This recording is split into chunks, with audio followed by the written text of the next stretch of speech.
अब वो खबर जिसके बारे में आज दिन भर चर्चा रही। देश भर में आज 30 विधानसभा और 3 लोकसभा सीटों पर हुए उपचुनावों के नतीजे आ गए और दिन भर इन पर चर्चा हुई। सभी पार्टियां इन नतीजों को अपने अपने नजरिए से देखकर खुश हो रही हैं और अपने लिए इन्हें शुभ मान रही हैं। इसलिए अब हम इन्हीं नतीजों का विश्लेषण करेंगे और आपको बताएंगे कि इनमें से कौन से ऐसे नतीजे हैं जिन्हें विपक्ष अपनी जीत मान रहा है। वो नतीजे भी दिखाएंगे जो आपको चौंका सकते हैं, जिन्होंने बीजेपी को चिंता में डाल दिया है। बड़ा सवाल यह है कि ये नतीजे आखिर इस इशारा किस तरफ करते हैं। क्या ये उपचुनावों के नतीजे मोदी सरकार पर जनता की राय हैं? क्या ये नतीजे पेट्रोल डीजल के दाम और महंगाई पर जनता का जवाब है? क्या ये नतीजे ये बताते हैं कि बीजेपी के राज में सब कुछ ठीक ठाक है? ये तीनों ही बातें सच हैं और तीनों ही बातें आंशिक रूप से झूठ भी हो सकती है। सबसे पहले हम आपको उन सीटों के बारे में बताते हैं जहां नतीजे बहुत चौंकाने वाले रहे, जिनसे बीजेपी को चिंता होनी चाहिए। हिमाचल प्रदेश में कुल 4 सीटों पर उपचुनाव हुए थे, जिनमें 1 सीट लोकसभा की थी और 3 विधानसभा की थी। लेकिन हिमाचल प्रदेश में बीजेपी की सरकार होते हुए भी पार्टी इन सभी सीटों पर कांग्रेस से हार गई। मंडी लोकसभा सीट जो 2014 से बीजेपी के पास थी और जहां से मौजूदा मुख्यमंत्री जयराम ठाकुर खुद विधायक हैं, वहां भी कांग्रेस ने बीजेपी को हरा दिया। कांग्रेस की तरफ से पूर्व मुख्यमंत्री वीरभद्र सिंह की पत्नी प्रतिभा सिंह ने लगभग 7,500 वोटों से इस चुनाव को जीता। इसके अलावा 3 विधानसभा सीटों में से 1 सीट पहले बीजेपी के पास थी, लेकिन उपचुनाव में वो सीट भी बीजेपी के हाथ से चली गई। हिमाचल प्रदेश में अगले साल ही विधानसभा चुनाव होने हैं और ऐसे में उपचुनावों के ये नतीजे बीजेपी के लिए संकेत अच्छे नहीं हैं। हालांकि यहां आपको एक और बात समझनी चाहिए। जो विपक्षी पार्टियां इन नतीजों को महंगाई और कृषि कानून के मुद्दे पर जनता की राय बता रही हैं, उन्हें यह जरूर ध्यान रखना होगा कि उपचुनाव में स्थानीय मुद्दे हमेशा हावी होते हैं और असली लड़ाई पार्टियों के बीच कई बार नहीं बल्कि लोकल उम्मीदवारों के बीच भी होती है। यानी राष्ट्रीय राजनीति का इन पर ज्यादा असर नहीं होता, लोकल फैक्टर्स का ज्यादा होता है। इसलिए यह कहना पूरी तरह सही नहीं होगा कि लोगों ने पेट्रोल की और डीजल की बढ़ी कीमतों से परेशान होकर बीजेपी को हिमाचल प्रदेश में हरा दिया। लेकिन बीजेपी को चिंता जरूर होनी चाहिए, क्योंकि हिमाचल प्रदेश बीजेपी का गढ़ माना जाता है। वहां पर बीजेपी की सरकार इस समय मौजूद है और ऐसे समय में बीजेपी का वहां हारना अच्छी बात नहीं है। क्योंकि अगर ऐसा है तो फिर अगर मान लीजिए ये जो नतीजे आ रहे हैं ये सिर्फ पेट्रोल डीजल और महंगाई पर ही जनता की राय हैं, तो फिर इन नतीजों की तुलना मध्य प्रदेश के उपचुनावों से भी आपको करनी चाहिए। हिमाचल प्रदेश की तुलना में मध्य प्रदेश में 1 लीटर पेट्रोल की कीमत 20 रुपए ज्यादा है। वहां पेट्रोल प्रति लीटर 118 रुपए है अभी आजकल। लेकिन इसके बावजूद मध्य प्रदेश में बीजेपी ने 3 विधानसभा सीटों में से 2 सीटें बड़ी आसानी से जीत ली, जबकि पहले ये दोनों सीटें कांग्रेस के पास थी। इसके अलावा खंडवा लोकसभा सीट पर भी बीजेपी ने कांग्रेस को 82,000 वोटों से हरा दिया। तो क्या हम ये मान लें कि हिमाचल प्रदेश के नतीजे महंगाई पर जनता की राय हैं और मध्य प्रदेश में जो नतीजे हैं वो महंगाई और पेट्रोल डीजल पर राय नहीं है? ऐसा तो नहीं हो सकता। कर्नाटक के नतीजे थोड़े चौंकाने वाले हैं। वहां 2 विधानसभा सीटों पर उपचुनाव हुए, जिनमें से 1 सीट पर बीजेपी को जीत मिली और दूसरी पर कांग्रेस जीत गई। जिस हंगल विधानसभा सीट पर कांग्रेस को जीत मिली है वो कर्नाटक के हवेरी जिले में आती है, जो मौजूदा मुख्यमंत्री बसवराज बोम्मई का गृह जिला है। इसलिए कर्नाटक के नतीजों ने भी बीजेपी को चिंता में जरूर डाल दिया होगा। अब आपको उन सीटों के नतीजे बताते हैं जहां क्षेत्रीय पार्टियों ने बड़ा उलटफेर किया है। जैसे हरियाणा की एलनाबाद सीट पर इंडियन नेशनल लोकदल पार्टी के अभय चौटाला जीत गए हैं। बीजेपी ने उन्हें कड़ी टक्कर तो दी, लेकिन पार्टी लगभग 7,000 वोटों से हार गई।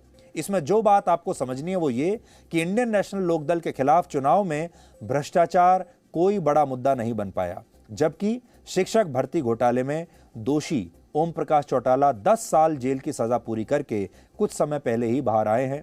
इस परिवार पर लगातार भ्रष्टाचार के आरोप लगते रहे हैं, लेकिन हरियाणा में ऐसा लगता है कि भ्रष्टाचार कोई बड़ा मुद्दा नहीं है। इससे आपको यह समझ में आया होगा कि भ्रष्टाचार की खबरें हमारे यहाँ अखबारों में तो बहुत छपती हैं, मीडिया उन्हें बहुत जोर शोर से उछालता है, लेकिन जब जनता वोट देने के लिए जाती है तो वो कई बार भ्रष्टाचार को भुला देती है और वो ये देखती है कि किस पार्टी के किस नेता को वो जिताना चाहती है। और चौटाला परिवार के साथ भी अभी यही हुआ है। ये बीजेपी की जो सरकार है वहाँ पर और वहाँ के जो मुख्यमंत्री हैं मनोहर लाल, उनके लिए बहुत ही चिंताजनक बात है, क्योंकि वो शायद इस गलतफहमी में जी रहे थे कि हरियाणा में कांग्रेस कमज़ोर हो गई है और चौटाला भी अब सक्रिय राजनीति से धीरे धीरे बाहर हो जाएंगे। लेकिन क्षेत्रीय पार्टियां हरियाणा में कम से कम उनकी जीत ये बताती है कि वो अभी भी इस गेम में बने हुए हैं। क्षेत्रीय पार्टियों में जेडीयू भी है, जिसने बिहार की दोनों विधानसभा सीटें जीत ली हैं। बिहार में जेडीयू का बीजेपी के साथ गठबंधन है, नीतीश कुमार मुख्यमंत्री हैं, इसलिए कोई हैरानी की बात नहीं है कि उन्होंने दोनों सीटें जीत ली। लेकिन लालू प्रसाद यादव की आरजेडी नहीं जीत पाई। ये एक और बड़ी बात है, क्योंकि लालू यादव के बारे में और आरजेडी के बारे में ये कहा जा रहा था कि वो बड़े तेजी से उभर रहे हैं। इसके अलावा उत्तर पूर्वी राज्य मेघालय की 3 और मिजोरम और नागालैंड की एक विधानसभा सीट पर भी एक विधानसभा सीट पर भी क्षेत्रीय पार्टियों को ही जीत मिली है, जिनका बीजेपी के साथ गठबंधन है। असम में बीजेपी के गठबंधन ने सभी 5 सीटें जीत ली हैं और तेलंगाना में भी उसने 1 सीट पर हुए उपचुनाव जो हुए थे वो जीत लिया। हालांकि पश्चिम बंगाल में बीजेपी को 2 सीटों का नुकसान हुआ है। यहां ममता बनर्जी की तृणमूल कांग्रेस ने क्लीन स्वीप किया और 4 विधानसभा सीटें जीत ली। इनमें वो 2 सीट भी हैं जो पहले बीजेपी के पास थीं, यानी ममता बनर्जी ने 2 सीटें बीजेपी से छीन ली है। उपचुनाव के नतीजों ने कांग्रेस को कुछ राहत जरूर दी है। कांग्रेस राजस्थान की 2 और महाराष्ट्र की 1 विधानसभा सीट जीतने में कामयाब रही। हालांकि इन सीटों पर उसकी जीत का सबसे बड़ा कारण रहा उसके उम्मीदवारों की वोटरों पर पकड़ और वहां के स्थानीय मुद्दे, यानी महंगाई या कृषि कानून के मुद्दे पर यह चुनाव नहीं लड़े गए थे। लेकिन हो सकता है कि कांग्रेस अब इसे इसी तरह प्रोजेक्ट करे कि ये जो नतीजे आए हैं ये मोदी सरकार पर जनता की राय है और महंगाई पर, पेट्रोल डीजल के बढ़ते दाम पर है। इसे आप केंद्र शासित प्रदेश दादरा और नगर हवेली के नतीजों से समझ सकते हैं। ऐसा पहली बार हुआ जब शिवसेना को महाराष्ट्र के बाहर किसी राज्य की लोकसभा सीट पर जीत मिली। इस सीट से 7 बार सांसद रहे मोहन डेलकर की पिछले दिनों मुंबई में मौत हो गई थी और ऐसा कहा जा रहा था कि उन्होंने आत्महत्या की है। संदिग्ध अवस्था में मौत हुई थी उनकी और आत्महत्या उन्होंने की थी। इसके बाद शिवसेना ने उनकी पत्नी को ही टिकट दे दिया और उनके प्रति लोगों की सहानुभूति उनकी पत्नी को जिताने में कामयाब रही। यानी यहां महंगाई और कोई दूसरा मुद्दा नहीं था, लोकल फैक्टर था और उनके प्रति जो लोगों के मन में परिवार के प्रति जो सहानुभूति थी उसके दम पर शिवसेना जीत गई। अब आप खुद सोचिए, क्या उपचुनाव को राष्ट्रीय राजनीति से जोड़कर देखा जा सकता है या नहीं? कुल मिलाकर कहें तो 3 लोकसभा और 30 विधानसभा सीटों पर हुए उपचुनाव के नतीजों में बीजेपी और उसकी सहयोगी पार्टियों को 1 लोकसभा और 16 विधानसभा सीटों पर जीत मिली है। कांग्रेस और उसके सहयोगियों को 1 लोकसभा और 8 विधानसभा सीटों पर जीत मिली, जबकि पश्चिम बंगाल में 4 विधानसभा सीटें ममता बनर्जी की पार्टी तृणमूल कांग्रेस ने जीत ली। आज इन नतीजों पर किस पार्टी की क्या प्रतिक्रिया है, अब आप वो सुनिए। देश में हाल ही में 3 विधानसभा के उपचुनाव और 1 लोकसभा का उपचुनाव हुए हैं और जो जनमत आया है उसमें मैं उसका सम्मान करता हूं। स्वाभाविक रूप से कांग्रेस ने महंगाई को बड़े हथियार के रूप में इस्तेमाल किया और महंगाई मुद्दा थी और ये मुद्दा उनके हाथ में लगाई और इसी मुद्दे को लेकर के उन्होंने प्रमुख रूप से ये करने की कोशिश की। लेकिन ये भी बात सत्य है कि महंगाई सिर्फ हिमाचल में बढ़ी, ऐसा नहीं है, ग्लोबल इशू है। आज की तारीख में महंगाई पूरी दुनिया में बढ़ी है और ऐसी चीजें जुड़ते जुड़ते हमारी क्षति हुई है।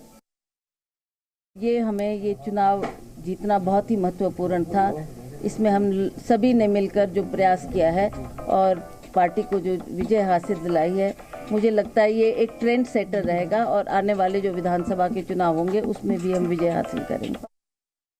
देखिए, सारे देश के आप चुनाव के परिणाम को देखेंगे तो विपक्ष ने किसान आंदोलन को मुद्दा बनाया था, किसान विरोधी सरकार ऐसा मुद्दा बनाया था और मैं समझता हूं कि इस उपचुनाव ने मैंडेट दे दिया, क्योंकि अधिकांश सीट पर आप देखेंगे, चाहे मध्य प्रदेश की हो, चाहे बिहार की हो, चाहे आसाम की हो, ग्रामीण क्षेत्र की सीटें थी, किसानों की सीट थी और सारी सीटों पर, अधिकांश सीटों पर एनडीए आगे है। इसका मतलब है कि मोदी जी को किसानों ने अपना समर्थन दिया है।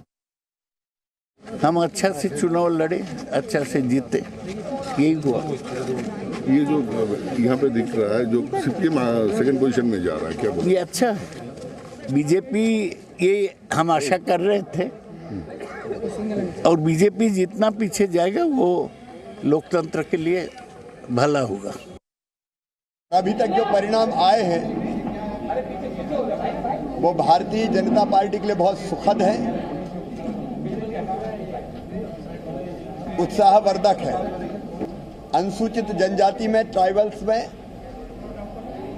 आदिवासी भाई और बहनों में काफी ये प्रचार प्रसार किया गया था कि भारतीय जनता पार्टी आदिवासी विरोधी है। हमने योजनाएं भी बनाई और उनको अपने जनजातीय भाई बहनों के सामने भी रखा। मैं बहुत प्रसन्न हूं, मेरे मन में संतोष है कि हमने अपने जनजातीय भाई बहनों के लिए जो योजनाएं बनाई है उनकी स्वीकार्यता का प्रमाण हमको परिणामों में मिल रहा है। परिणाम हमारे आशा के उम्मीद नहीं आए, विपरीत हैं, पर ये कोई आश्चर्यजनक बात नहीं है। जब हम सत्ता में थे तब लोकसभा और विधानसभा की सीटें भी हम लोगों ने हारी हैं, इसलिए ये कोई निश्चित पैमाना और मापदंड नहीं है। और न ऐसा लगता है कि कोई कांग्रेस को मैंडेट दिया होगा। जो वोटों का डिवीजन हुआ है उससे भारतीय जनता पार्टी प्रभावित हुई है, वल्लभनगर में भी और धरियावद में। अटल जी कविता है, क्या हार में क्या जीत में, किंचित नहीं भयभीत में, कर्तव्य पथ पर जो भी मिला ये भी सही वो भी सही। तो आपने देखा, सबकी राय इन नतीजों को लेकर अलग अलग है और सब इसे अपनी अपनी जीत बता रहे हैं। बीजेपी के लिए कांग्रेस कोई बड़ी चुनौती नहीं है, इसलिए बीजेपी को कांग्रेस की चिंता नहीं होनी चाहिए। लेकिन जो चिंता की बात है बीजेपी के लिए, एक तो ये है कि हिमाचल प्रदेश में उसकी हार हुई, ये अच्छी बात नहीं है। दूसरी चिंता की बात है कि ममता बनर्जी लगातार पश्चिम बंगाल में मजबूत हो रही हैं और इस बार भी उन्होंने बीजेपी को बहुत पीछे छोड़ दिया, 4 सीटें उन्होंने जीत ली।